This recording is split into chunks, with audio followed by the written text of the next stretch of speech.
look into your life like a book and open it up and open a page and have a look at your secrets. I'm going to be contacting the alleged spirit world.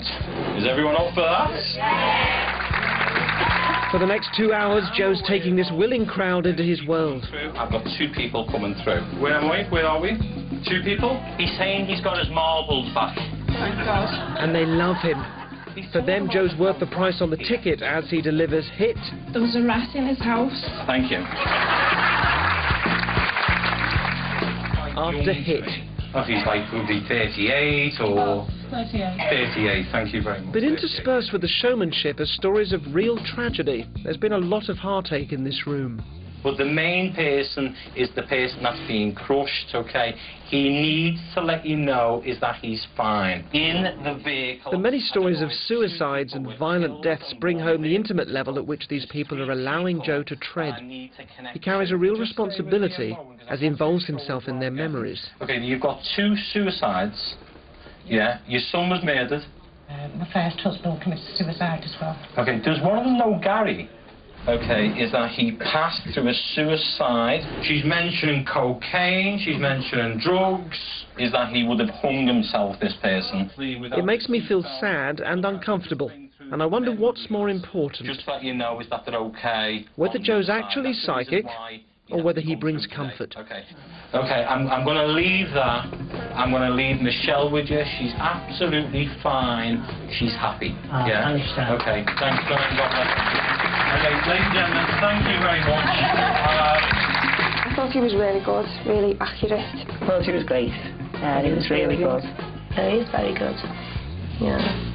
Whatever you try to do, you try to, with me, is try to keep the audience uplifted, because you've got a lot of people grieved in the audience and different things. It'll just be my natural way of work, and, you know, sometimes serious, sometimes a little bit uplifting, and then, you know, changing from time to time. Where would you imagine yourself in five years' time? What would you love to be doing with this? I would like to be doing shows in front of, say, 2,000 and 3,000 people, because I feel I make a lot stronger connections than other people that are performing out there now.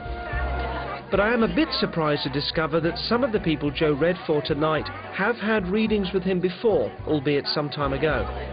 He's actually given me the same reading last year, about 12 months ago. I have had a reading off him before, but it was a long time ago.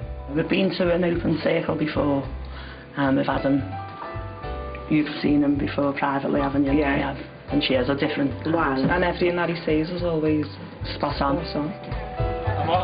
Joe says that people are going to follow him regularly if they like psychic performances and will have seen more than one show. Do another one for the wings, guys. Okay, ready, one, two. Tonight's audience certainly believed Joe was communicating with the dead. I'd love it to be true as well, but I've got my doubts. And Joe's not going to like them.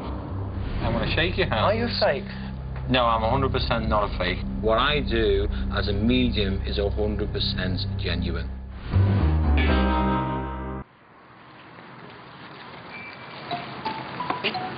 I'm spending 5 days with Joe Power, a self-styled people's medium working in Liverpool. I felt like more of a father-in-law. Is he the real deal? Or if he's not contacting the dead, I really can't think. Does he hold a genuine belief that he is?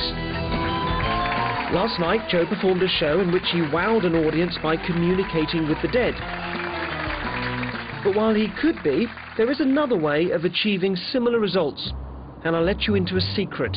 It involves one of the many techniques I use when I'm on stage. It's called cold reading. And she's still got tears in her It allows you to give the impression you know personal details about people you've only just met. She's fine on your side.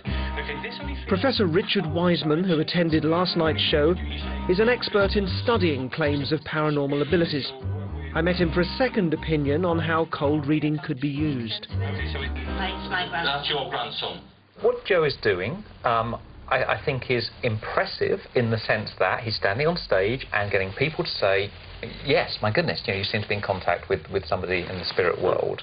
The question is he doing that through some kind of psychological cold reading technique, or is it genuine? You're never going to know for certain. If Joe is cold reading, he would first have to make the connection. Here you convince a bereaved spectator that you have a link to a loved one in the spirit world. What I'm linking to her is her name is Jean. So what's better than mentioning a name? Clear, and I know that someone should be connecting to this lady. Good bloody start. Okay. But if that doesn't work, you just try another name. Is Debbie. That should be linked to this lady. My auntie and cousin. And hey presto, you've made the connection. People in the spirit world. Yeah. Just bear with me one moment. Okay. So it's an interesting start there. He comes out and he says, absolutely crystal clear, I'm looking for a Jean. And there's not much of a response there, so it becomes then it's Debbie as well. If you listen to the actual words, actually Jean has vanished from it. Now, is this lady only just passed? But with the audience member now hooked, there's still work to do. You've got to reveal facts about them and their dead loved ones. You'll be the right connection. You stay with me a second. So next up, the sitter does the work.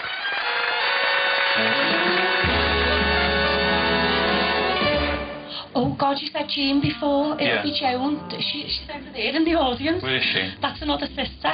So this is the sitter doing all the work. So he came out and said, Jean. Oh, and now I've worked it out. You mean Joan, who's alive over there. So it's the sitter doing the work. Is it Paul? I don't know if that was one of his friends. You may need help. He had a partner, Pauline. Okay.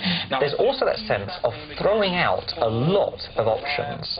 So they're trying to fit this information, they're dropping away the stuff that doesn't make sense, they're picking up and getting the psychic to elaborate on the stuff that does. So it involves a back and forth. Okay, where's the family of 5 of you then? Is it this 5? I need to... Nowhere is this more apparent than when the audience has to work hard to make sense of the numbers. Okay, why is she mentioning 5 then? Is it like 5 of you, or is it 5 connection? 5 girls and a boy.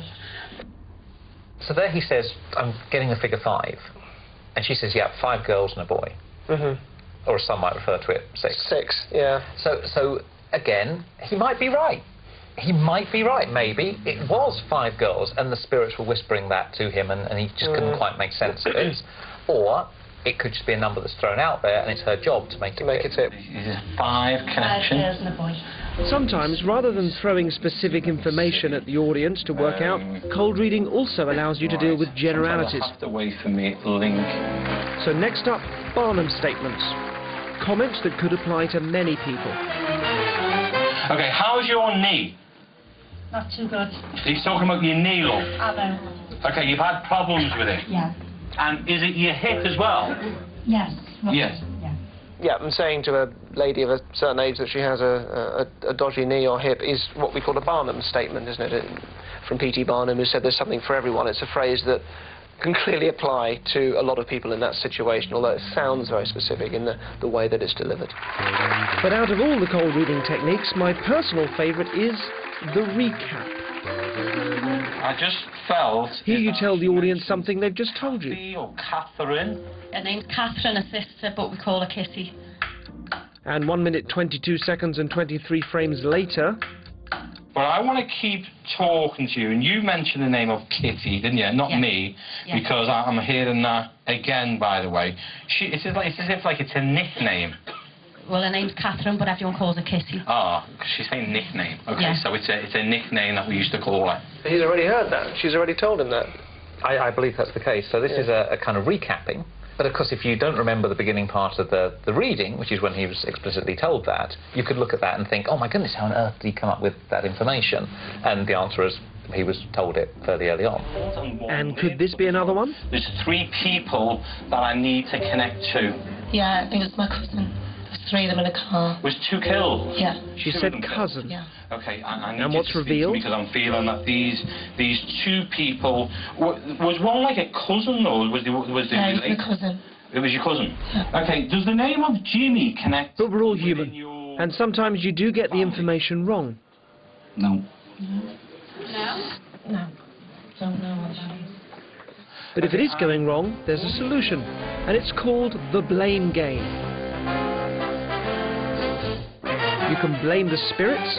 I felt his energy, but I'm not convinced that I'm talking to him, so I'd rather let you sit down if that's okay. Or you can blame the audience if the information doesn't quite ring true. Okay, she's saying yes, she was in the hospital. Yeah, she was a while back. I don't know. She may have been. Okay, you may need to think.